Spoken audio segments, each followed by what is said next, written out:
Kadis, good morning. Ngayong buntag. So today is Friday and kakatapos lang namin maglinis sa baba pati na dun sa sala. And then bumaba lang ako para ayusin yung mga abaya nila Printita. And then ngayon andito ako sa kabilang kwarto. Dinala ko yung aking vacuum dito kasi naglilinis ako ng aming dryer. Nakita, ayan. Nililinis ko siya kasi nagtataka ako bakit walang tubig dito. Yung tubig niya is hindi napupunta dito. Nagtataka ako mga kadods, yung tubig hindi pumapasok dito. Ito yung drum ng tubig. Kailangan nandito yung tubig. Kapag kapuno na siya is magre-red yung full niya. Bakit magdadalawang buwan na hindi ko nakikita na may tubig ito? At saka yung tubig pala is pumupunta siya doon. Blur, di ba? Yung tubig niya is pumapasok doon. Nahuhulog doon sa may dulo. Kasi meron itong dito yung parang box, tapos yung parang takip, tapos meron parang ano dito. Palagi kong nililinisin doon kasi napupuno ng tubig. Tapos dito naman sobrang dumi na din niya. Ito yung baba niya. Inurong ko kasi yung dryer. Tataka talaga ako kung bakit. Anong nangyari? Hindi ko alam kung bakit. Hindi pumupunta yung tubig dito. Natutuyo naman yung mga damit na dinadryer ko. Pero ang problema nga lang is walang tubig ito. Dapat may tubig ito. Kasi nga, nagdadry nga siya. At saka mga kados, hindi lang ako yung gumamit dito. Kaya hindi ko alam kung ano yung nangyari dito sa dryer machine namin. So ngayon, lilinisin ko lang siya. Tatanggalin ko lang yung tubig sa baba. Natanggal ko na pala. So, natanggal ko na yung tubig. And then ngayon, lilinisin ko na siya. Hindi ko talaga alam kung anong problema. Then maglilinis ako kasi Friday ngayon. And si Madam nabigyan ko na pala siya ng breakfast niya sa Printita ay tulog pa. I'm not sure kung tulog pa or nandun lang sa kwarto niya.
Natin mga kados, it's 10:52 na. Habang nandun ako sa CR, narinig ko si Madam Damin ko na tumawag. Tinawag ako, tapos tinawag si Sharon. Andun si Sharon tawag nito, sa hagdanan. Pero hindi siya sumagot. Bababain ko kung anong gusto niya. Papagawa pala siya ng gawa Arabic mga kados.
Lumabas na si Brentita sa kwarto niya mga katods. Ginawan ko siya ng bet bayono, which means ang tawag nito, sunny side up egg. Tapos isang slice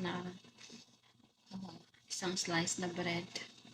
Tapos tea. Yun lang. Then ako naman is gagawa ko dito ng indomie. Kasi hindi rin ako ng breakfast. Uminom lang ako ng shahe. Nagpainit ako ng tinapay. Kasi ito na yung indomie. Ito, kain na tayo. Maingay si my enemy mga katods kasi ginigising niya yung isa niyang kapatid kasi kailangan nilang magpunta sa masjid at mag-pray. Every Friday, nagmamasjid sila. Pero yung babahot ko is everyday talaga yun. 3 times a day. Pupuntang masjid. Pero sila yung mga anak niya, isang beses lang sa isang linggo. Friday. Kain po.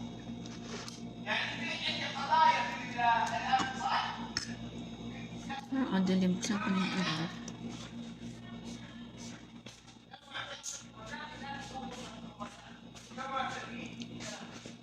Kasi maliwanag.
So, I think tuyo na ito mga kadods dahil may kailangan akong i-dryer. Manilaban akong, ito yung uniform ni Printita. Nailaba ko na. O, diba? Malinis na, pumuti. Babalik ko lang siya dito. And then, ito naman. O, diba? Hirapan pa ang first one. Balik natin siya dito.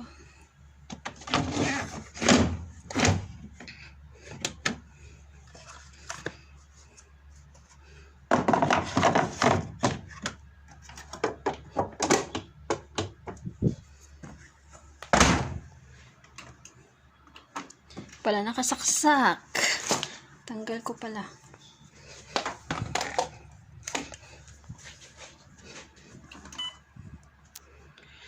Lagay ko siya sa extra. Start.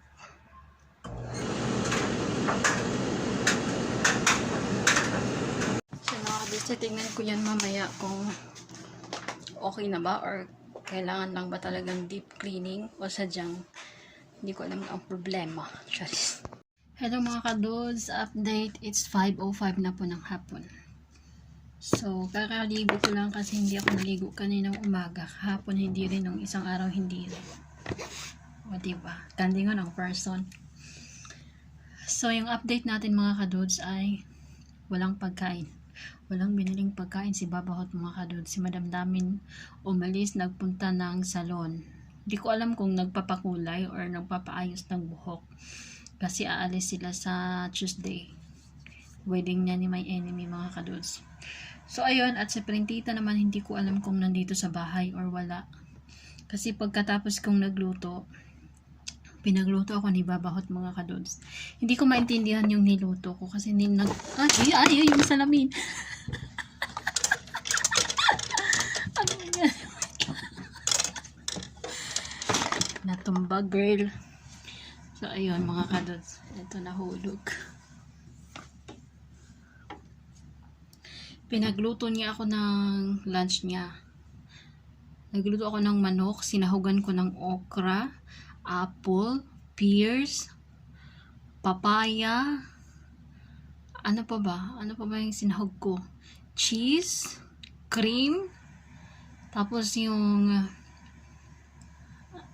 yogurt. Hindi ko alam kung anong lasa. Pero tinikman ko naman, okay naman siya. Habang nagluluto ako, si Baba nandun sa kusina. Tinitignan niya akong nagluluto. Tapos tinanong niya sa akin kung kumain na ba daw siya ikonoto. Sabi ko, hindi pa dahil walang pagkain. Kasi nga every Friday ay hindi nga ako nagluluto kasi bumibili sila ng pagkain sa labas. Hindi ko alam kung anong nangyari ngayon. Walang bili sa labas. Lahat sila ewan ko saan nagpupunta. Wala silang ganang bumili ng pagkain. Feeling ko yung dalawa, si Majid at si Printita umalis. Kasi narinig ko kanina nagsarado yung front door namin. Tapos si Baba naman ay natulog. Pagkatapos kong nagluto, sinabi niya lang sa akin na ilagay ko lang doon sa lamesa. Mag-prepare ako ng plate. Tapos takpan ko lang doon yung pagkain. So ayun, pagkatapos nun umakyat na ako. So kinuhanan ko lang si Sharon ng isang bowl na ganito. Tapos may ginawa kong rice, may niluto kong rice. So yun, binagay ko. Kasi nga hindi kami nag-imikan ni Konoto kaming dalawa. Magwa 1 week na. 6 na araw nang hindi talaga kami nag-uusap as in. I will share soon kung anong nangyari sa aming dalawa. Ayoko pang mag-share ngayon kasi may inaantay ako. May inaantay akong mangyari bago ko share yung buong pangyayari dito sa bahay. So, ayun mga kadudes. Fresh ng person. Inaantay ko din yung tawag ni Madam Damin kapag dadating na siya dito sa bahay. Buksan ko siya ng pinto. Kaninang umaga nag-breakfast ako ng Indomie, diba? So, yun lang yung kinain ko, which is 1:00 na yun. So, hindi na ako kumain ulit.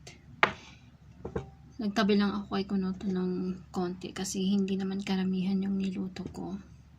Siguro mamaya magkakape ako. So, yun lang. Ito yung nakakatawa. Natatawa yung isip ko. Ay, yung isip tumatawa. Kasi kapag may itatabi akong pagkain para dito sa aking kasama, message ko siya sa WhatsApp. Sabihin ko sa kanya, may pagkain doon kung gusto mong kumain, kain ka. Tapos pipicturean ko, tapos isend ko sa kanya. Pipicturean ko kung saan ko nilagay. Diba? Pero wala kaming imikan, as in wala. 1 linggo na, 6 days na. Talagang nakakaano pala, no? Anong tawag nito? Yung isip ko ganon. Yung wala kang makakausap, ganon. Basta ang inaano ko lang ngayon is ayusin ko yung trabaho ko. Yun lang. Bahala na si Batman. Ano yung mga kadudes? Naalala ko lang nung mga noon. Ginagamit ko ito para sa aking Vaseline lip balm. Noon ba, di ba nakikita niyo sa mga post ko na kumakain ako ng isda, every Friday yun. Kasi si Baba, kapag Friday, bumibili siya ng isda or meat or chicken. As in, lahat kami dito sa bahay kakain ng iisang pagkain lang. So ngayon, nagbago ang ihip ng hangin. Wali.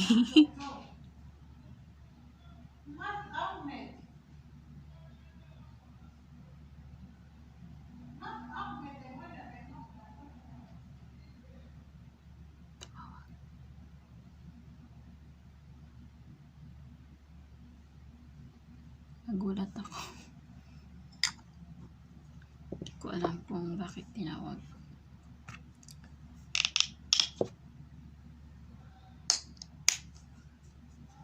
So, ayun. Nagbago talaga yung ihip ng hangin dito sa bahay. Hindi ko alam ha. Baka kasi din may ano din sila sa... Hindi ko alam. Wala akong alam. Basta magtrabaho na nga lang ako dito sa bahay.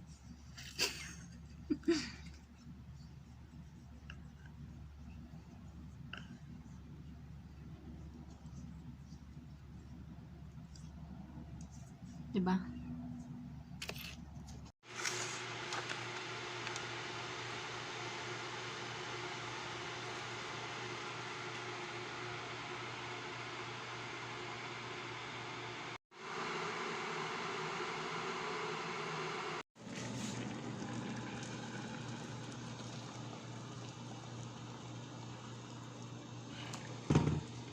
So, ayun mga kadons, it's already 11. Exactly 11 talaga. Umakit ako ng 10:58. So, ngayon 11 na. And then, ready na ako para matulog.